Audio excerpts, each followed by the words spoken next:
Gamergate would turn out to be the spark the Manosphere needed to come together under a big new tent of male grievance. Gamergate got a lot of attention. Around that time, Donald Trump's presidential campaign is starting to kick off. We don't have victories anymore. We used to have victories, but we don't have them. When was the last? From his first speech, Trump dialed into grievances about the state of the country. But it was his personality, more than anything, that started to win over the Manosphere. The very parts of the campaign that I think the media thought would sink him the most are what appealed to these parts of the internet. It's hard for women to be a 10. A person who's flat-chested is very hard to be a 10, okay? That's how pickup artists talk all the time. Whoa. I did try and she was married. It's huge news there. The sort of like grab him by the pussy, leaked footage. And when you're a star, they let you do it.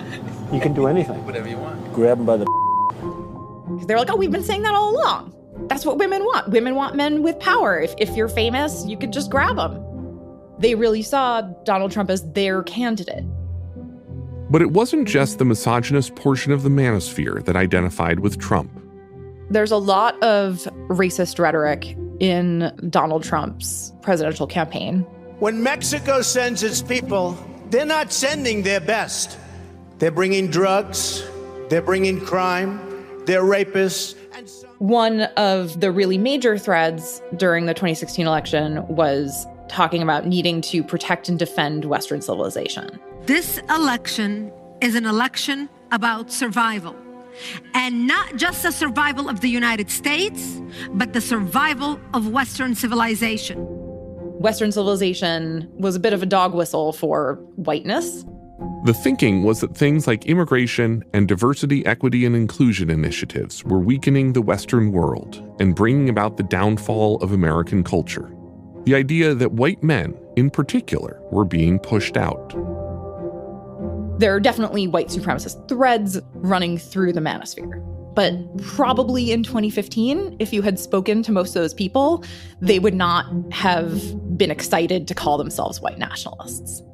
But the white nationalist alt-right, which had been spreading slowly in the Manosphere since Gamergate, exploded online. Its growth was spurred on by Steve Bannon, who dubbed Breitbart the platform for the alt-right.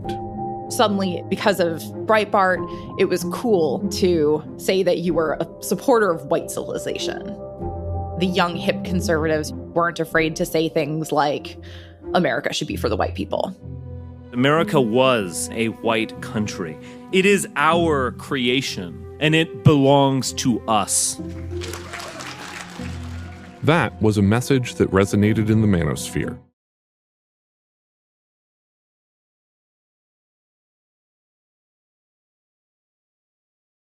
This is Long Lead,